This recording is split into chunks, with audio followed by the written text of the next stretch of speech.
ये बिल्कुल गलत है और हम लोग सभी मिलजुल के लड़े थे। पूरा जो भी ये गठबंधन है ये मिलजुल करके ईमानदारी से लड़ा था और कुछ लोगों ने, मैंने कहा, गद्दारी किया इंडिविजुअल तौर पर। और कुछ एक फैक्टर है जो लगातार, चाहे मेरा लोकसभा का चुनाव रहा हो, चाहे सिद्दीकी साहब का चुनाव रहा हो, चाहे फराज का चुनाव रहा हो, अगल बगल, तो उनका पता ही नहीं चलता कि वो किस पार्टी में है। अपने फायदे के लिए कहीं भी किसी से हाथ मिलाते हैं।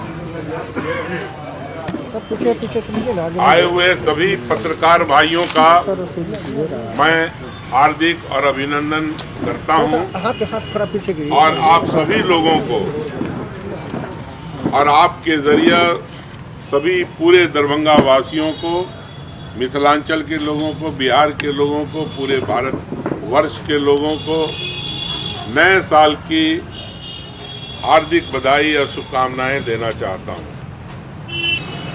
3 तारीख को यहाँ पर जिला परिषद का अध्यक्ष और उपाध्यक्ष का चुनाव हुआ और चुनाव में हमारे पास जनता दल यू की उम्मीदवार बहुत पहले से थी, जो हमारे पार्टी की मेंबर भी हैं और उनके लिए हम लोग प्रयास कर रहे थे। और कल 3 तारीख को उनकी भारी जीत हुई, 18 वोटों से वो कामयाब भी हुई। 1 वोट जो हमारी अध्यक्षा की उम्मीदवार थी, उनकी तबीयत खराब हो गई, वो चली गई, वरना उसको 19 ही वोट समझे। हम लोगों ने शंभू पासवान जी की पत्नी सीता देवी जी को हम लोगों ने वेलकम किया जब इनको जो जगह, जो पोजीशन इनको मिलनी चाहिए थी, राजद में रहते हुए नहीं मिली। और ये कोई 1-2 साल से नहीं, 30-32 साल से उस पार्टी की खिदमत करते हुए आ रहे थे। अब किन कारणों से इनको नहीं हुआ उसके मैं विस्तार में नहीं जाऊंगा, लेकिन जब ये हम लोगों के संपर्क में आए तो हम लोगों ने कहा कि ठीक है, हम आपकी मदद करेंगे। और ईमानदारी से जो भी हमारे लोग थे उन्होंने सीता देवी जी की मदद की और मात्र 1 वोट से, और इसमें मैं कहूँगा कि कहीं से कुछ गद्दारी की भी बू आती है और एक खास तालमेल चल रहा है। उसको विस्तार से पत्रकार भाई लोग हैं, आप लोग समझते होंगे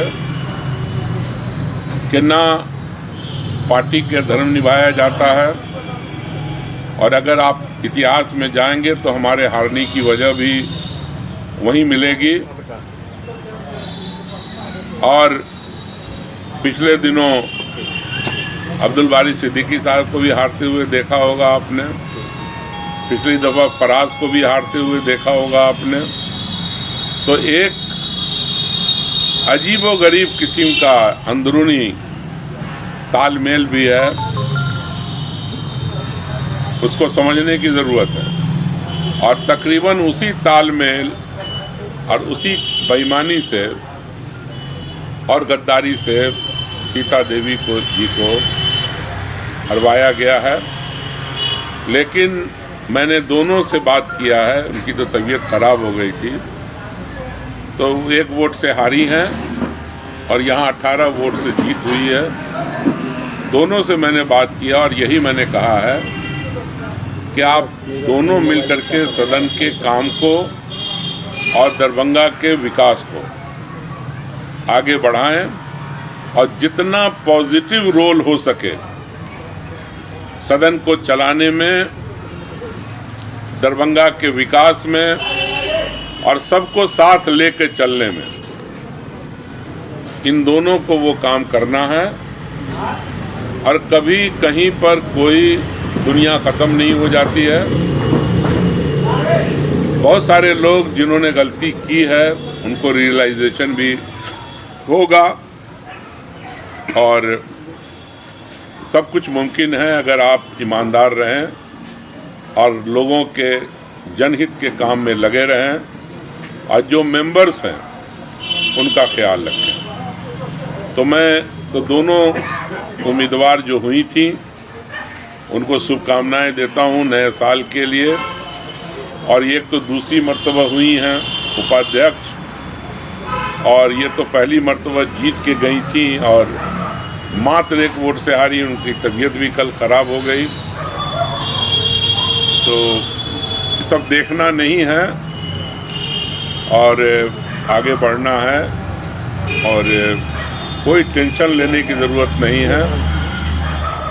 जो विपक्ष है वही पक्ष में आता है और जो पक्ष में है वो विपक्ष में जाता है। जो अच्छे काम करता है समाज की निगाह में, मेंबर्स की निगाह में, वही अच्छा रहता है। तो मैं दोनों को शुभकामनाएं देता हूं और दोनों को विश्वास दिलाता हूं कि हमारी पार्टी, हमारा गठबंधन ने आज भी आप दोनों का साथ दिया है और आगे भी गठबंधन और हमारे जो भी सहयोगी हैं आपके साथ रहेंगे। आप लोग मेहनत से काम करिए। सिर्फ जगह मिल जाने ही से नहीं होता, बल्कि आप एक आम आदमी के तौर पर भी समाज की सेवा कर सकते हैं। तो आप तो सभी लोग ज़िला परिषद भी हैं और हमारे एक उपाध्यक्ष भी हमारे तरफ से हुई हैं। तो ये मौका है फिर से दरभंगा के विकास को आगे बढ़ाने का। ये सबको मिलजुल के करना चाहिए। साथ ही राजनीतिक तौर से इतना ही कहना चाहेंगे आपसे कि कम से कम ये साल जनता दल यू को मजबूत करने में हमारे सारे सहयोगी लगेंगे। अभी तक 29 तारीख का कार्यक्रम है हमारे राष्ट्रीय अध्यक्ष ललन सिंह जी का। वो 29 तारीख को दरभंगा तशरीफ़ ला रहे हैं। 29 जनवरी को तशरीफ़ ला रहे हैं। उनका हम लोग हार्दिक अभिनंदन और स्वागत करेंगे। और प्लस हमारे वर्कर, हमारे नेता जो दरभंगा के हैं, वो क्या क्या मार्गदर्शन देते हैं, क्या क्या बताते हैं, किस तरह से पार्टी को आगे बढ़ाना है, उस पर भी विस्तार से वहाँ चर्चा होगी और उनके बताए हुए रास्ते पर हम लोग चलेंगे। साथ ही जो हम लोगों की, जो पार्टी की 2 बड़ी मांगें हैं, ख़ास तौर से बिहार पिछड़ापन में लोग कहते हैं कि नीचे पायदान पर है। ईमानदारी की बात है कि एक एक पैसा जो बिहार की आमदनी हो या भारत सरकार से मिलती हो, नीतीश कुमार जी ईमानदारी से दिन रात मेहनत करके बिहार को आगे बढ़ाने में लगे हुए हैं। लेकिन अगर कहीं कुछ कमी है तो इसमें भारत सरकार को स्पेशल राज्य का दर्जा, जो नीतीश कुमार जी की एक ज़माने से मांग रही है, उस पर विचार ही नहीं, अमल करना चाहिए भारत सरकार को। और स्पेशल पैकेज की शक्ल में हो, स्पेशल पिछड़े राज्य का दर्जा देकर मदद करने की ज़रूरत हो। बिहार को ज़रूरत है पैसों की और उसमें भारत सरकार मदद कर सकती है, तो ये करना चाहिए।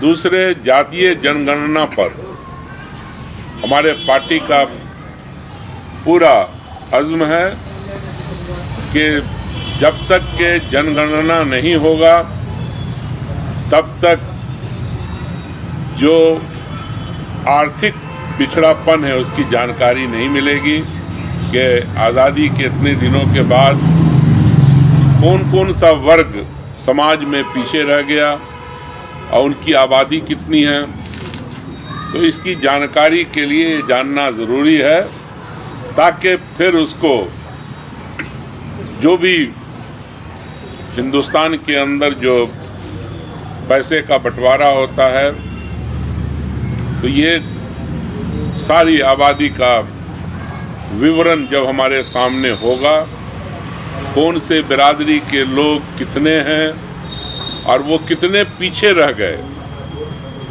तभी जा कर के हम लोग ईमानदारी से जो पीछे रह गए वर्ग, उनकी मदद कर पाएंगे। तो ये जो जनगणना के अंदर ये जानना किस जाति की कितनी आबादी है और उसकी आर्थिक स्थिति क्या है, तो उसके लिए निश्चित रूप से नीतीश जी कदम उठाएंगे और उन्होंने ऐलान भी किया है। साथ ही बार बार हम लोगों ने कहा पिछले दफ़ा कि नीतीश कुमार जी के अंदर हर उस तरह का गुण है जो एक कहा गया था प्रधानमंत्री मटेरियल है। तो इस बात को हम लोग पूरे देश के अंदर रखेंगे और आगे बढ़ाएंगे कि वो जब बिहार जैसे पिछड़े राज्य को इतना आगे ले गए, बढ़ाया, तो वो बात भी हम लोगों के सामने है। इन सब पर चर्चा जब आएंगे हमारे राष्ट्रीय अध्यक्ष तो होगी, और पूरे देश में हम पार्टी के महासचिव भी हैं, तो अब हर राज्य में हमारा दौरा होगा, वहाँ भी इन सवालों को हम लोग रखने का काम करेंगे। अभी उत्तर प्रदेश में चुनाव हो रहा है और 4 और राज्यों में हो रहा है, उसके अलावा नॉर्थ ईस्ट में भी कुछ जगहों पे चुनाव होने वाला है। तो हमारी पार्टी प्रयास कर रही है कि हर जगह लड़े, और लड़ करके पहले भी जनता दल यू राष्ट्रीय पार्टी थी, तो उसको फिर से हम लोग राष्ट्रीय पार्टी बनाएंगे और उस पर पार्टी पूरी मेहनत से काम कर रही है। जहाँ जहाँ हम लोग महसूस करेंगे कि हमारी स्थिति अच्छी है, हम लड़ सकते हैं, कामयाब हो सकते हैं, वहाँ पर हम लोग आने वाले असेंबली चुनावों के अंदर अपने उम्मीदवार खड़ा करेंगे। बहुत बहुत धन्यवाद। किया है उसको आप लोग पूछ लीजिएगा किसी से कि एक जगह 18 वोट से हमारे उपाध्यक्ष के उम्मीदवार जीतती हैं और दूसरे 1 वोट से हार जाती है। अच्छा, मैं ये पूछना चाहता हूँ आपसे, काउंटर क्वेश्चन करना चाहता हूँ। ये सवाल तो उन लोगों से करिए कि उनको 22 वोट अध्यक्ष के चुनाव में मिलता है और 13 वोट उनको उपाध्यक्ष के उम्मीदवार को मिलता है, तो ये 9 वोट कहाँ चला गया उनका? या एनडीए अध्यक्ष, इसका मतलब ये है अलग अलग लड़ा जी, एनडीए अध्यक्ष और उपाध्यक्ष का चुनाव अलग अलग लड़ा। कब? कल जो फैसला आई है। नहीं, ये बिल्कुल गलत है, और हम लोग सभी मिलजुल के लड़े थे। पूरा जो भी ये गठबंधन है, ये मिलजुल करके ईमानदारी से लड़ा था। और कुछ लोगों ने, मैंने कहा, गद्दारी किया इंडिविजुअल तौर पर, और कुछ एक फैक्टर है जो लगातार, चाहे मेरा लोकसभा का चुनाव रहा हो, चाहे सिद्दीकी साहब का चुनाव रहा हो, चाहे फराज का चुनाव रहा हो, अगल बगल, तो उनका पता ही नहीं चलता कि वो किस पार्टी में है। अपने फायदे के लिए कहीं भी किसी से हाथ मिलाते हैं।